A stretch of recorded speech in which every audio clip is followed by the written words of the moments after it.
to follow the honourable member and to follow all the gracious speeches right across the House. And what an honour and a privilege it is for me personally to speak on behalf of my constituents from South Dorset, a very loyal county, to mark the Queen's remarkable 70-year reign, Mr. Deputy Speaker. In fact, the monarch's longevity is such that Platinum Jubilee is not defined in the compact Oxford English Dictionary, whereas Golden Jubilee is. The publication refers to the latter as the, quote, the 50th anniversary of a significant event. It certainly was. But can I make a suggestion for the former? Perhaps it could be defined as, and I quote, the 70th anniversary of our great national treasure who epitomises grace, dignity and duty. I would like to remind the House of the quote that several members have used, and maybe they've been looking at my speech and cheating, but it is a very appropriate quote that she then made, Princess Elizabeth, on her 21st birthday to the Commonwealth, and I want to repeat it because I think it really is so powerful and so simple. She said, "I declare before you all that my whole life, whether it be long or short, shall be devoted to your service." Our Queen has kept her word, and we are all the richer for it. I have had the honour and pleasure to serve the Queen for 9 years in the armed forces and to meet her in person twice. It is appropriate, therefore, to mention next Thursday Trooping the Colour, because I recall with great clarity and pride being on parade for 3 of them many years ago. There's a moment during the march past in slow time that you salute Her Majesty with your sword. The movement is a graceful, flowing one, and with your head firmly to the right, you look directly at the Queen. It's quite a moment. Her expression is impassive.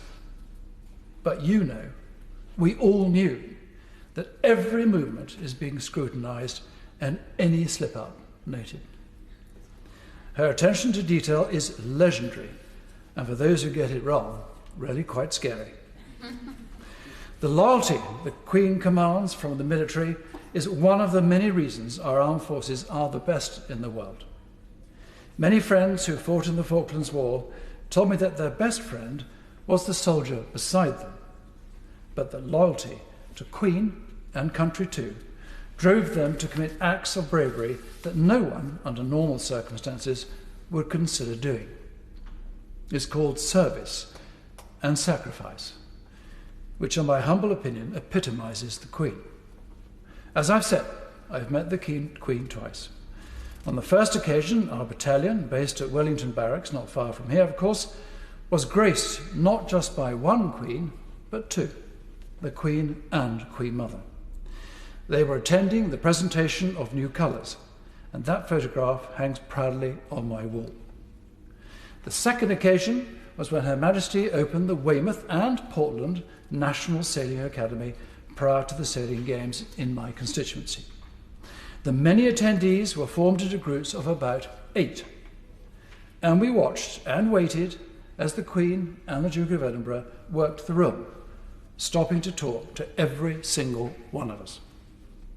I wondered then just how many times the couple had done this, and I marvelled at their nobility, patience, we've heard that word many times today, and endurance.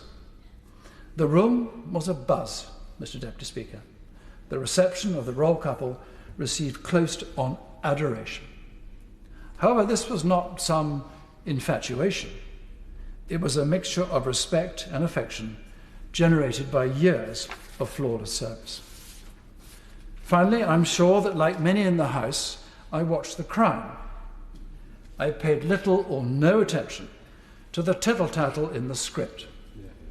But I was blown away by the historical sweep of the Queen's life and the role she has played in our island's history for 96 years. I was so moved, I wrote to her, simply to say thank you for a life of sacrifice and duty and a glorious reign that history will record for future generations to come. God bless the Queen.